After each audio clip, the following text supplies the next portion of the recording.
अवर रामचंद्र की जय, पवन सुत हनुमान की जय, उमापति महादेव की जय। अथ षट् चत्वारिंशः सर्गः।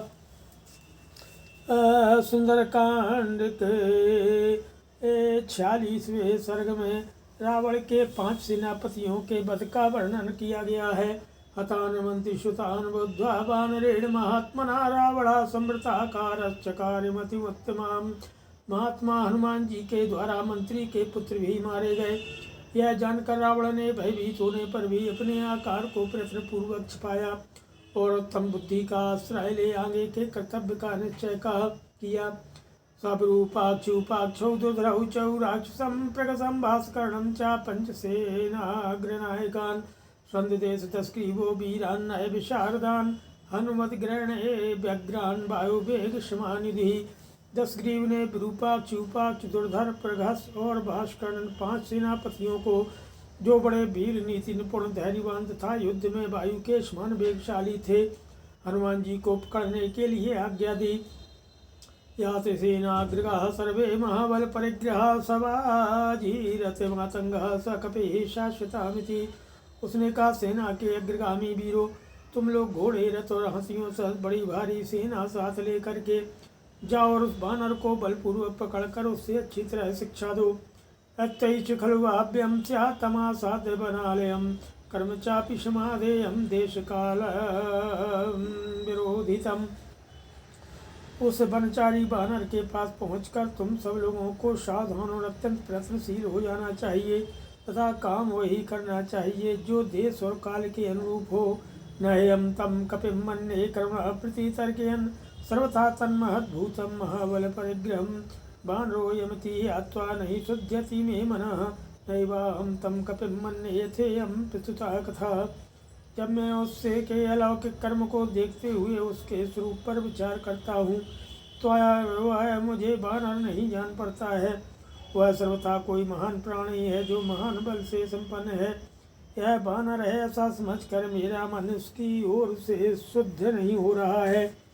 यह जैसा प्रसंग उपस्थित है या जैसी बातें चल रही हैं उन्हें देखते हुए मैं उसे बानर नहीं मानता हूँ। भवेदिन्द्रेण वा सृष्टमस्मदर्थं तपोबलात् सनागय अक्ष गंधर्व देवासुर महर्षया युष्माभिः प्रहितैः सर्वैः मया सह विनिर्जिता तैरवश्यं विधातव्यं बलीकं किंचिदेव नः। संभव है इंद्र ने हम लोगों का विनाश करने के लिए अपने तपोबल से इसकी सृष्टि की हो। मेरी आज्ञा से तुम सब लोगों ने मेरे साथ रहकर नागों सहित यक्षों, गंधर्वों, देवताओं, असुरों, महर्षियों को भी अनेक बार पराजित किया है। अतः वे हमारा कुछ नष्ट नहीं हमारा कुछ नष्ट करना चाहेंगे। तदेव नात्र संदेहा प्रशहि परिगृहीतं यात सेनाग्रगाः सर्वे महाबल परिग्रहा सवाजी रथमातंगा स कपिः शाश्वतामिति। अतः यह उन्हीं का रचा हुआ प्राणी है, इसमें संदेह नहीं। तुम लोग उसे हठपूर्वक पकड़ ले जाओ। मेरी सेना के अग्रगामी वीरों, तुम हाथी, घोड़े और रथों सहित बड़ी भारी सेना साथ लेकर जाओ और उस बानर को अच्छी तरह शिक्षा दो। नावमन्यो भवद्विश्व कपिर्धीर पराक्रमः दृष्टा ही हर्या पूर्वं मया विपुल विक्रमः। बानर समझकर तुम्हें उसकी अवहेलना नहीं करनी चाहिए क्योंकि वह वीर और महापराक्रमी है। मैंने पहले बड़े बड़े पराक्रमी बानर और भालू देखे हैं। बाली च स सुग्रीवो जाम्बांस महाबला नीला सेनापतिश्चैवो ये चान्ये द्विविधादयः नैतेषां गतिर्भीम न तेजो न पराक्रमः न बतिर्न बलोत्साहो न रूप परिकल्पनम्।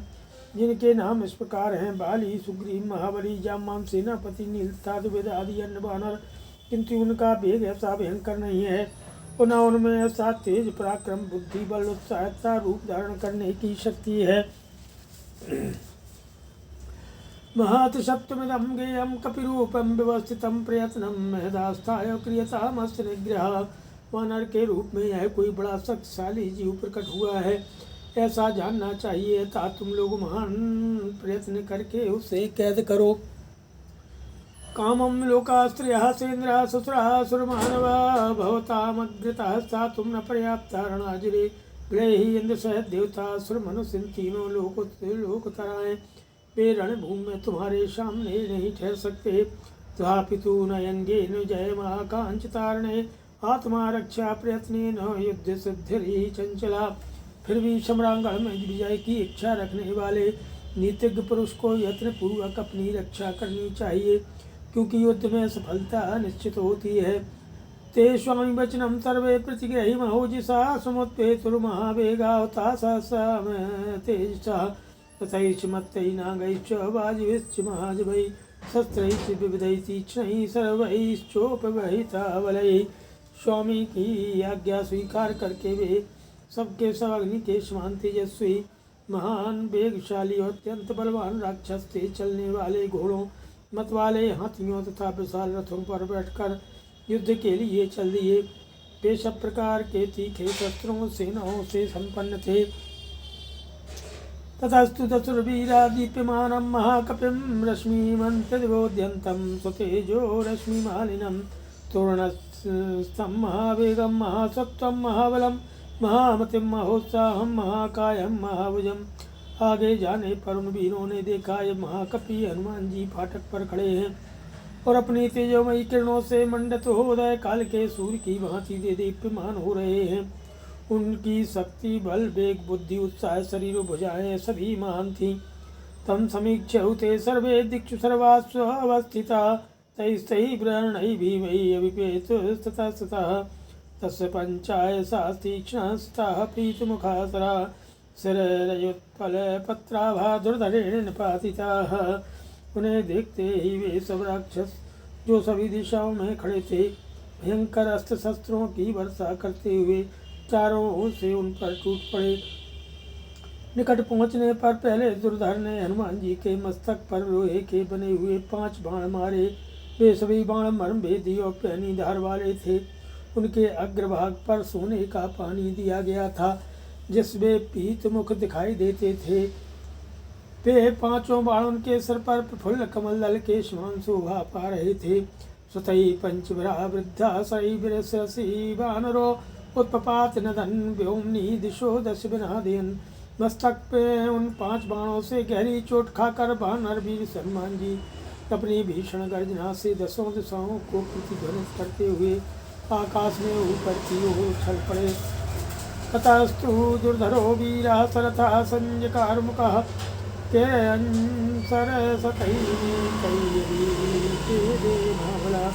तब रथ में बैठे हुए महाबली वीर दुर्धर ने धनुष चढ़ाए कई 100 बाणों की वर्षा करते हुए उनका पीछा किया।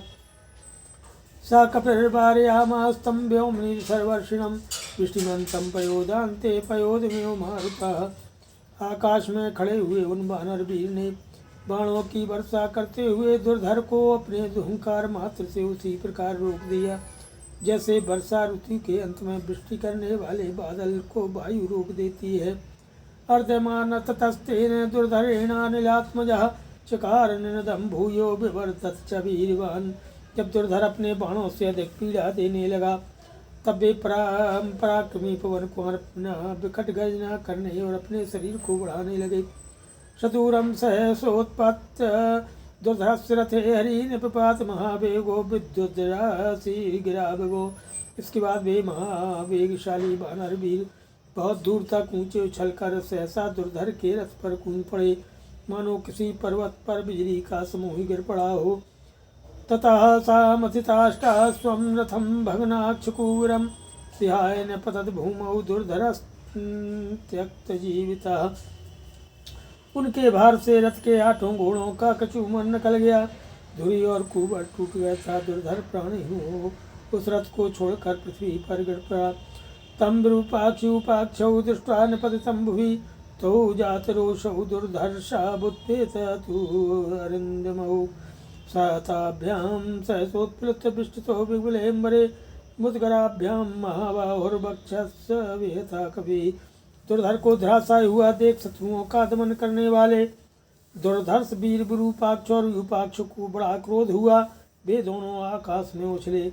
उन दोनों ने सहसा उछल कर निर्मल आकाश में खड़े हुए महाबाहु कपिवर हनुमान जी की छाती में मुद्गुणों से प्रहार किया।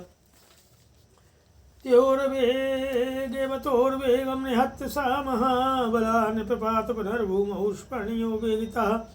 उन दोनों वेगवान वीरों के वेग को विफल करके महाबली हनुमान जी वेगशाली गरुड़ के समान पुनः पृथ्वी पर कूद पड़े। ससाल वृक्ष महासाध्य समुत्पाट्य च वानरः ताब बहु राक्षसौ वीरौ जघान पवनात्मजः। वहाँ बानर श्रोमणि पवन कुमार ने एक साल वृक्ष के पास जाकर उसे उखाड़ लिया। उसी के द्वारा उन दोनों राक्षस वीरों को मार डाला। ततस्तां श्रीनितां ज्ञात्वा बाणेन तरस्विना अभिपेदे महावेगा प्रहस्य प्रगशो बलि। भास्कर्णश्च संक्रुद्धा शूलमादाय वीरवान् एकतः कपिशार्दूलं यशस्व्यमवस्थितौ। उन वेगशाली वानर वीर के द्वारा उन तीनों राक्षसों को मारा गया देख करके महान वेग से युक्त बलवान वीर प्रघस हंसता हुआ उनके पास आया। दूसरी ओर से पराक्रमी वीर भास्कर भी अत्यंत क्रोध में भरकर शूल हाथ में लिए वहां पहुंचा। वे दोनों यशस्वी कपिश्रेष्ठ हनुमान जी के निकट की ओर खड़े हो गए। पट्टी से निस्ताग्रेण प्रगसा प्रत्यय पोथे तो भास्कर्णश्च शूलेन राक्षसा कपिकुंजरम। प्रगस तेज धार वाले पट्टे से तथा राक्षस भास्कर्ण ने शूल से कपिकुंजर हनुमान जी पर प्रहार किया। सताभ्यां वृक्षदैगात्रैर्सृगदग्ध्यतनुर्वः अवद्बानरः क्रुद्धो बालशूर सम्प्रुहो। समुत्पाट्यगृहे शृङ्गं शामृगभ्यालपादपं जघान हनुमान वीरो राक्षसौ कपिकुंजरः।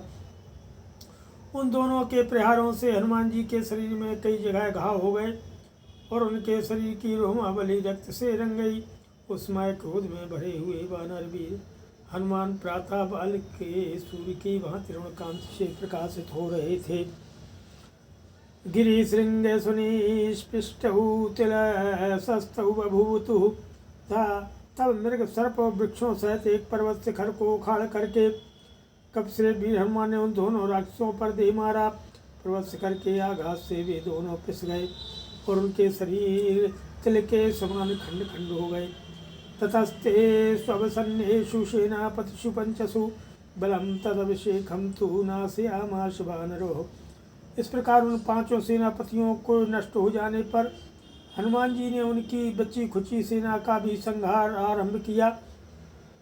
अश्वैरस्वान् गजैर्नागानयोधर्योधानरथैस्तान् स कपिर्नाशयामास सहस्राक्षिवासुरान्।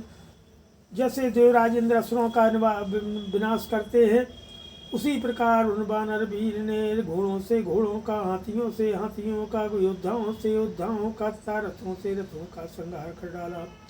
हैनागैस्तुरगैः तुरंगैश्च भग्नाक्षैश्च महारथैः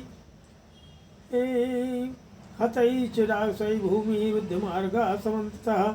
तथा कपिस्तान् ध्वजिनीपतीन् रणे निहत्य वीरान् सबलान् सवाहिनान्। तथैव वीरः परिगृहीतोडं कृतक्षणाः कालयो प्रजाक्षये।